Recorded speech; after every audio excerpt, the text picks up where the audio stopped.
Hey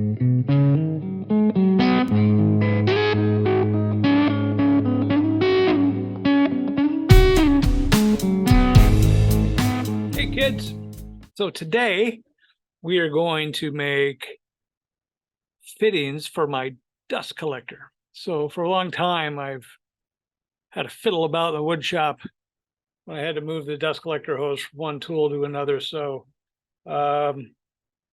I've got a 3D printer, so why not, right? So here we are, we're in Fusion 360, and truth be told, I've already designed my fittings, but at that time I didn't realize that I wanted to make a recording of it.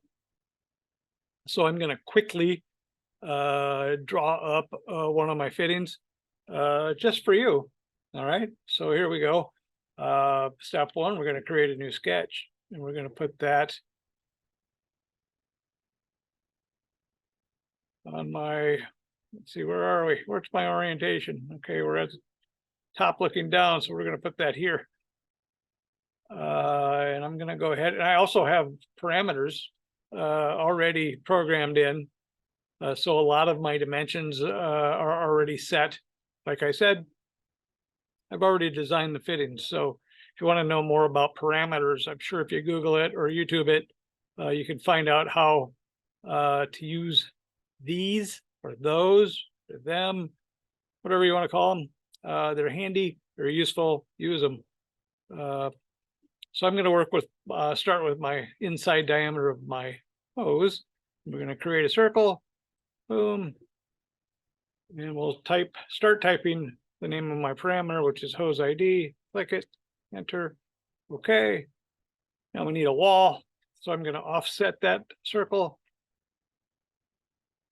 And I believe my parameter is wall. I think we want to go, yeah, no, we want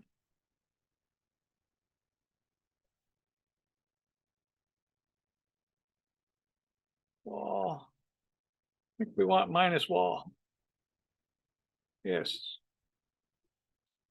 This is the inside of my hose, so this would be the outside. Yeah, there we go. Boom. Now we can say we're done with that sketch and select that face. And we're going to extrude that face. And let's just go up 3 inches. Okay, so there's the part of my fitting that would go slide inside the dust collector hose. So now what we need is a flange. So what I'm going to do is create an offset plane. So under construct, I'll choose offset plane, choose that face, and let's offset that by 2 inches. And we're going to create a new sketch, and we're going to create it on the plane that we just created. And we're going to make another circle. And this is going to be flange outside. So this is the outside diameter of my flange. And then what we also want to do is create a projection of, I believe, that line, the outside of that. And then we need to make the holes for our magnets. So I'm going to switch over my line type. I'm going to change to construction lines. I didn't want to do that. We want my offset to not be a construction line. Let's do that again, or my projection. My bad. Project. Come on. There we go. Okay, we got that back. We need a center line here, so I want to find out how far apart these guys are. They are 0.75 inches apart. I'm going to cheat and use my calculator. 0.75 divided by 2 is 0.375. So I'm going to create another offset of this line, 0.375. I want that to be a construction line. There's that. Now I want to add some more lines here. We want this first one to be at 0 degrees and snap it to the center line there. Create a new line. This will be at 180. We'll snap it there. And this one will be at 90 degrees. Snap it there.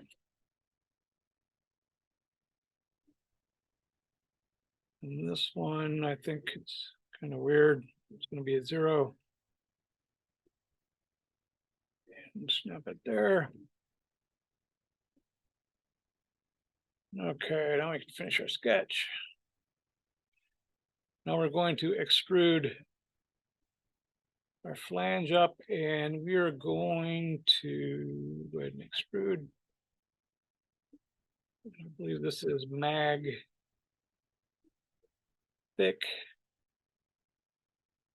That's the thickness of our magnet. These are a magnetic connection between the hose and the tool. And we're going to say, so the thickness of the magnet plus 0.1 inch. And there we go. And we want to turn our sketch back on. Particularly this one. A little bit of an issue here. We're going to create a new sketch. Here, we want to kind of did things out of order. I should have created the center line and my magnet centers on a sketch here.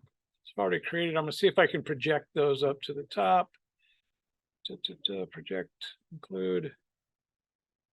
All we need are the points. There we go. There they are. Create a circle. And that's going to be my mag outside. Do another one here. Mag outside.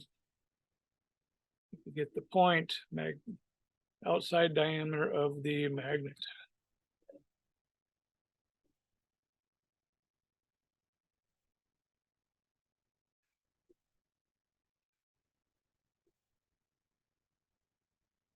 Okay, we can finish our sketch.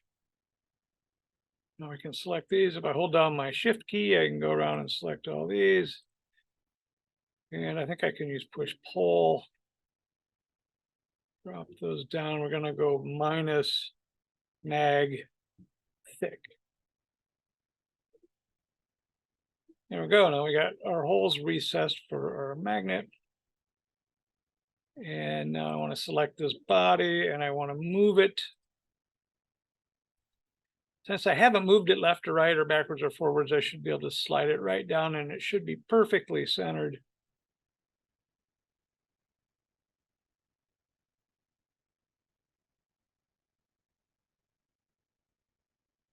So I'm working with bodies instead of components. That's why my sketch isn't following around. So I suggest that you learn how to use components, but I'm doing this really quickly and think about it. So my origin point here, target point here, there we go. That should flush those up. Now I need to combine these into one body. So I'll select combine, target body, tool body, boom. Now it's all one body. There is my fitting. If I right click on it over here and do a save as mesh. We'll call this demo.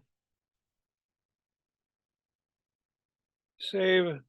I already have a file named demo in that folder, so we're just going to go ahead and replace it. There it is. I have something on the printer right now. So when that is done, we'll rejoin, and I'll show you how to slice it, how to send it to the printer. All right, that's it for now.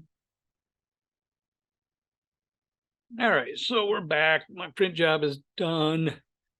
I made a mistake, so yeah, it happens. When we made these holes, I said I did them out of order, or I got my process out of order. They actually are supposed to be on the bottom, which is actually the top, and that'll make sense in a minute. The reason being is this is going to meet up with another flange, and I don't want magnet on magnet, because when you disconnect or pull them apart, then the chance of pulling a magnet from one part out of the other would be there. So I want a little piece of plastic in between. But anyway, this was just a demo, so no big deal. So what we want to do now is I want to show you how to splice the bottle. So I'm just going to go ahead and pop into, this is Flash Print. This is a slicer that comes with my 3D printer, which is the Flashforge Adventurer 4. So I'm going to go ahead and get rid of this model. And we're going to go ahead and load another model in. So these are the files that I've exported from Fusion. We're going to go ahead and load the sander STL file. That's not the one we want.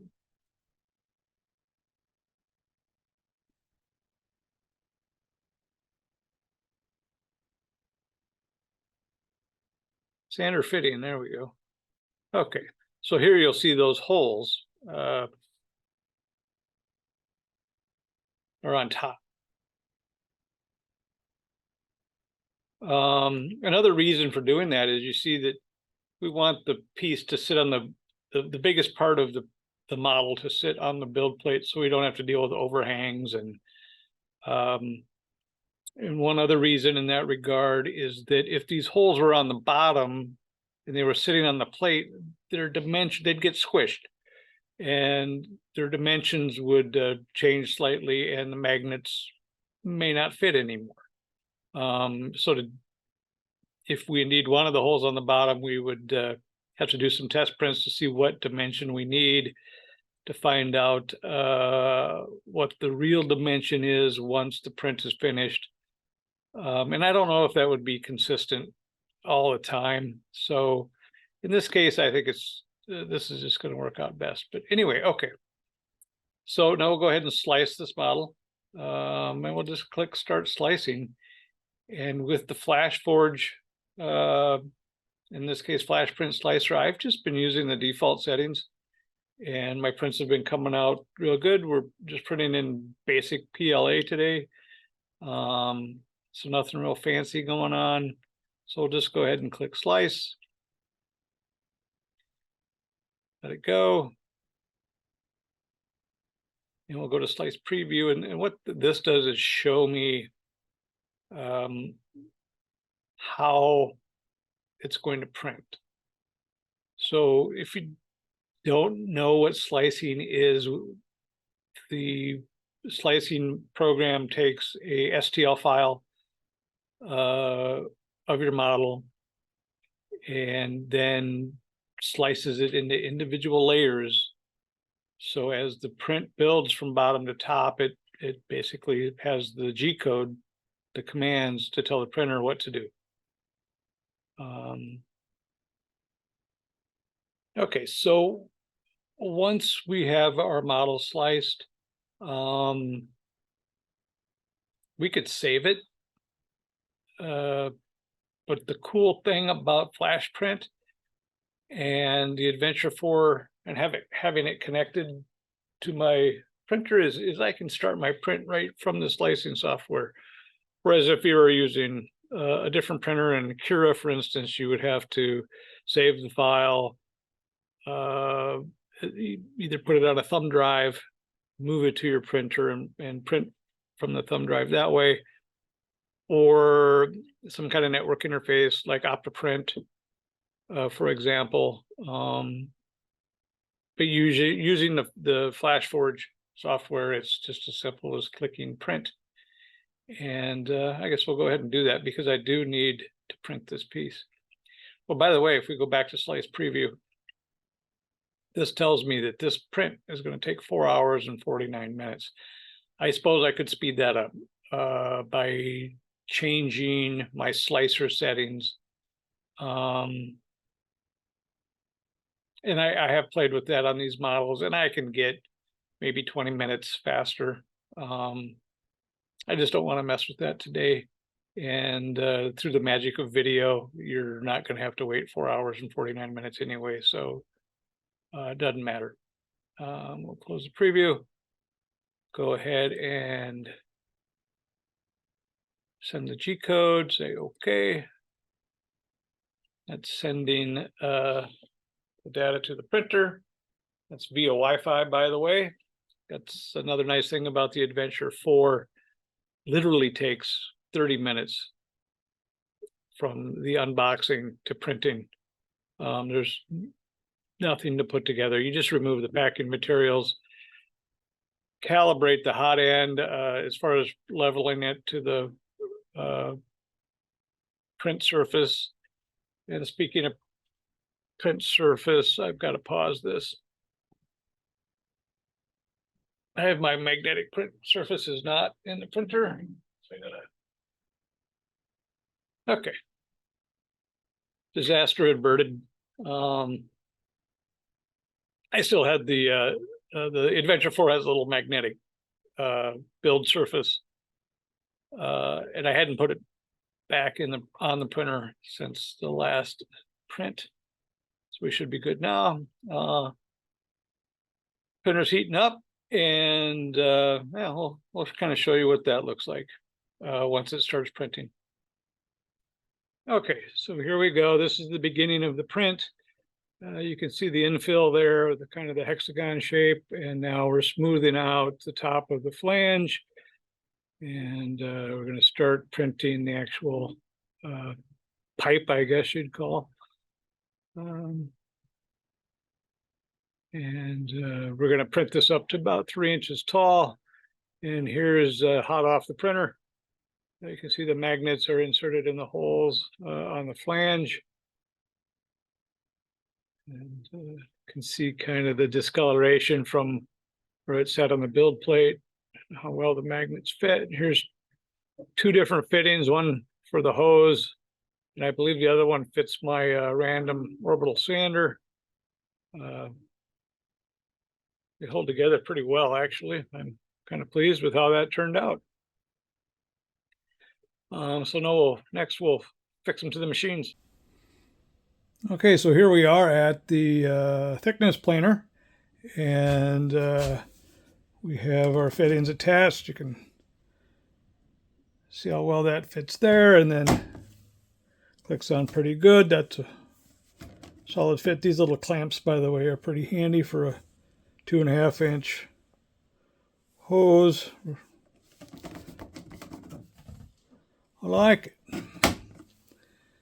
So I guess now all I have to do is make the tool fittings for the table saw.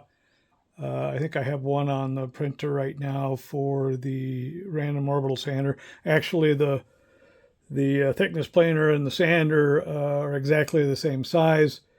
And then the other tool I need to do one for is my CNC machine, which that's going to be a little bit of a challenge, but that's a different story for another day. So there we go. I'm pleased with how this project turned out. Cool. Thanks for watching. Bye.